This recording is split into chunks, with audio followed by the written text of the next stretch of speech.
Welcome back to the brand new season of Predicting the NFL with Mickey G. It is 2019 and we're getting ready for week 1 of the NFL regular season. That is right, baby. We're back.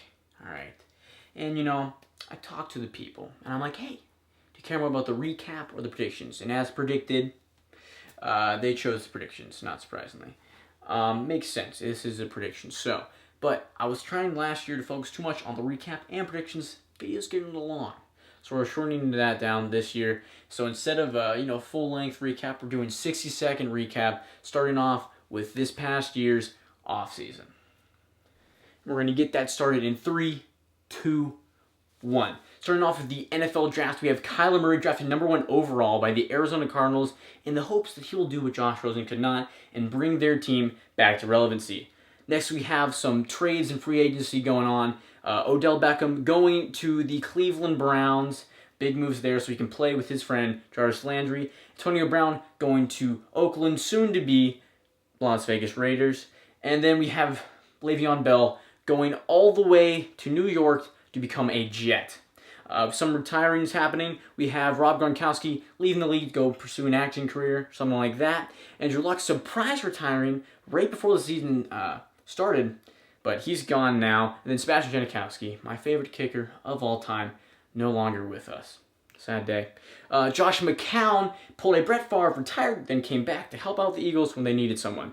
And then we have Zeke Elliott and Melvin Gordon, both holdouts. Zeke is now back with the team. However, Melvin Gordon will be missing week 1 of the NFL season. And that is the 60-second recap. No more recap needed. Let's move right into the predictions, baby. The first game we have on the list here is the Tennessee Titans at the Cleveland Browns. The Browns, like I said, got Odell, made a lot of moves. They got that chemistry between him and Landry going on back there, as well as other places. Baker Mayfield looking to have the best season of his career after a pretty good one last year. All right, the Browns are looking exciting. I'm excited for the Browns, and they're going to go out there and beat the Titans, who are a little mediocre team, and move on to 1-0 on the season. Next, we have the Baltimore Ravens at the Miami Dolphins. The Miami Dolphins not looking so hot. They made some trades, made some interesting choices here. They're not looking that great on the season. However, they do have Ryan Fitzpatrick back there to just give a quick, you know what I mean? But however, Baltimore Ravens, they've made some moves. They have Lamar Jackson back there to run the ball hard for them. So I think the Ravens are going to get the win in week 1. Next, we have our game of the week. That is right, folks. The Kansas City Chiefs at the Jacksonville Jaguars. Now, I'm a little biased here because, big Jaguars fan. But Kansas City Chiefs made a lot of plays. However, Patrick Mahomes was on the cover of Madden 20. Okay. He might be dropping off this season, okay? Be prepared for that. I didn't think he was going to do well last year. If he does well again, I'm going to be very upset. That's all I'm saying. Jaguars, however, new quarterback, Nick Foles. I'll be excited to see if he can perform outside of Philadelphia, which he hasn't really been able to do before. So hopefully he can in Jacksonville. Also, we have Josh Allen, new defensive lineman for the Jaguars. He made some good plays in the preseason, so I'm excited to watch him as well. Jaguars, though, got to give them the win here. They're at home, and baby, I believe. Next, we have the Buffalo Bills at the New York Jets. Now, the Bills and Jets are very similar teams here, okay? They're both young. They both have the young quarterbacks that are looking to prove that they are the franchise quarterbacks that these teams need. However, Jets just got Le'Veon Bell, who's a very good running back, but it'll be interesting to see what he can do without that Steelers line. The Jets, though, they are at home, and I think I got to give them the victory here in week 1. Next, we have the Colts at the Chargers. This would have been a lot closer game if Andrew Luck had not just retired. Very sad day for all Indianapolis Colts fans. But that means the Chargers are also without Melvin Gordon, who is holding out and potentially going to be traded soon. So keep your eye on that little thing. But the rest of the Chargers team is there, and they're ready to play. And Austin Eckler, still a good option. So the Chargers are going to go out there. They're going to get the victory this week, beating the Colts, who are kind of beating themselves without Andrew Luck. Next, we have the Pittsburgh Steelers at the New England Patriots. This is an exciting game. One of the good games this week. The Steelers are out here losing their cancer. They no longer have Antonio Brown, Le'Veon Bell to cause issues in the locker room, stuff like that. And the Patriots losing Gronk. That's a big playmaker for them. Brady's getting older and becoming more of a real person. He's supposed to just be that guy that's like, I don't want to take any interviews and goes home. You know what I mean? But he has a Twitter now, and I don't know. I think that might be detrimental to his career. I'm not sure.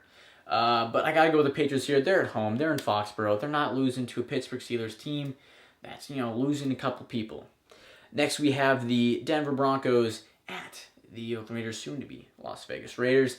Now, John Gruden, I don't know what he's doing up there, but he's doing a lot of crazy stuff. And he got Antonio Brown, which probably will cause more problems than he helps. But he's still a good player. Denver getting rid of Case Keenum and pulling in Joe Flacco. Interesting move right there. But they have a strong defense, and I feel like they have enough to defend the Oakland Raiders, and they'll be getting the victory there. Next, we have in the AFC and NFC games, we have the Bengals at the Seahawks. The Bengals are awful. AJ Green is not feeling too good, and the Seahawks have Russell Wilson, who just, drops back. He can throw or he can run. Great play right there, and he's looking for an MVP season.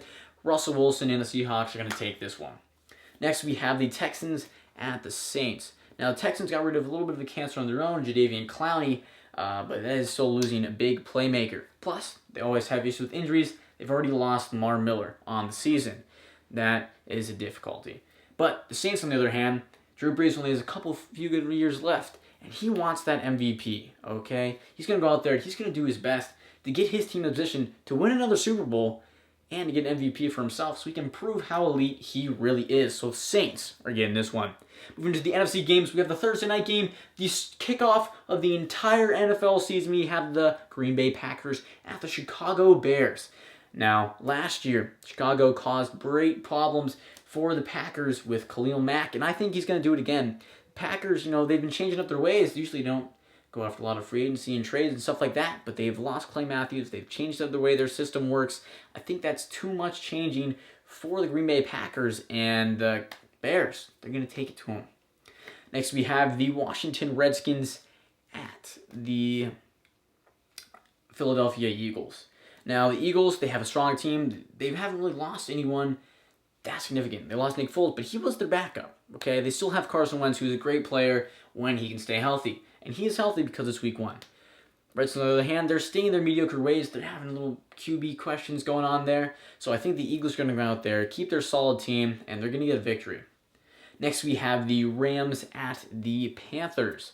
Now, the Rams, they are a strong team here. They're a really good team. However, they had a poor performance in the Super Bowl.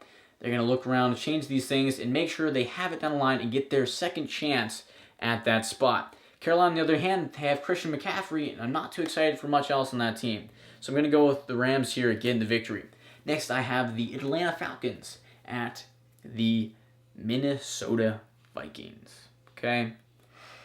This is an exciting one here. I don't know. But the Falcons, they've been a little down after their 28-3 blown lead.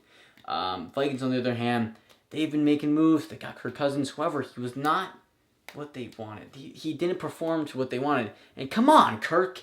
I believe in you, man. Just get that clutchness in you. That's all you need. Just get the clutch. Be able to beat good teams, and you'll be fine.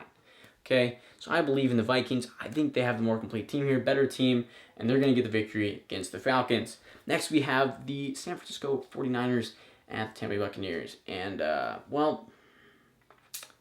a doubleheader in this one. We have the Crap Fest and the Game of the Week. Now, the 49ers are supposed to be good.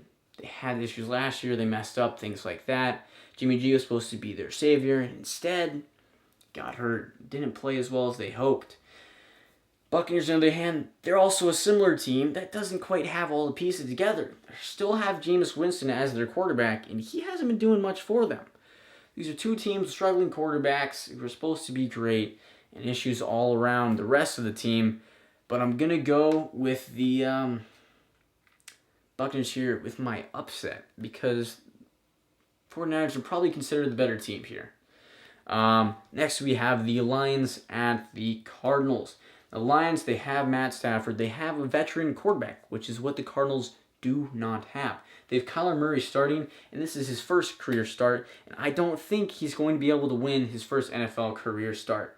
So I got to go with the Lions here, the more complete team, the more together team, and they know their quarterback. And then finally, last game of the week, we have the New York Giants at the Dallas Cowboys. Now the Giants, they lost a lot of receivers in the offseason due to injury or trades and things like that. Also lost one of their best players in Landon Collins.